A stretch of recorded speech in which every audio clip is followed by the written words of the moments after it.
আৰম্ভ হৈছে। আজি প্ৰায় 3 দিন আমাৰ 3 দিনীয়া উৎসৱটো মানে উদযাপন কৰা হয়। আজিতো আপোনাৰ কল দেখাই পাইছে, আপোনাৰ হাজাৰ হাজাৰ কল। ৰাইজক আমি জাগা দিব পৰা নাই।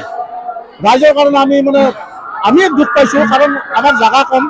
আজি অনুষ্ঠানটো আমাৰ বহলি গ'ল। এতিয়া ধৰক ৰাইজে আহিছে, ৰাইজক দিছে, ৰাইজে কল নিজে পাৰিছে, নিজে খাইছে। আৰু ৰাইজৰ কাৰণে আমি এটা লৈছিলোঁ যে আমাৰ পকা লাড়ু আমি 20মান পকা লাড়ু আপোনাৰ ৰাইজক উৎপাদনৰ কাৰণে কৰিছোঁ। আৰু যিখিনি পাৰিছোঁ নাজানো, সেইখিনিয়ে আৰু আমাৰ এই অনুষ্ঠানটো প্ৰায় 150 বছৰীয়া অনুষ্ঠান। আগতে ইয়াতে গছৰ গুৰিত ৰাইজে পূজা অৰ্চনা কৰিছিল, নিজৰ মনোকামনা পূৰ্ণ কৰাৰ কাৰণে কেঁচা ভোগ, পকা ভোগ এইবিলাক দিছিল।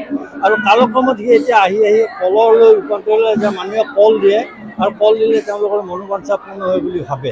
আৰু তেনেকৈ ইমান মহিমা, অপাৰ মহিমা দেখা দিছে যে ৰাইজ আপ্লুত হৈ পৰিছে। সকলোৱে ইয়াতে উবুৰি খাই পৰে, আৰু বিশেষকৈ এই মাঘী পূৰ্ণিমা, পবিত্ৰ মাঘী পূৰ্ণিমা তিথিত আহে। আৰু প্ৰত্যেক মানুহে ইয়াতে গাঁৱৰ বুলি নহয়, বিভিন্ন অঞ্চলৰ পৰা আহে, কলৰ থোক দিয়ে। আৰু ইয়াতে প্ৰায় 10-15 হাজাৰ কল ডেইলি পৰে বুলি ক'ব পাৰি। তাৰোপৰি ৰাইজে আৰু এটা ভাল লাগে কি যে ৰাইজে লাড়ু এইবাৰ লাড়ু আমাৰ 20,000লৈ উন্নীত হৈছে। যে ৰাইজে লাড়ু বনাই দিয়ে, আৰু আমি ইয়াতে ৰাইজকে বিলাই দিওঁ, খুৱাওঁ, এনেধৰণৰ। তেনেকৈ আমাৰ এই অনুষ্ঠানটো আজি এই অৱস্থা এটা পাইছে।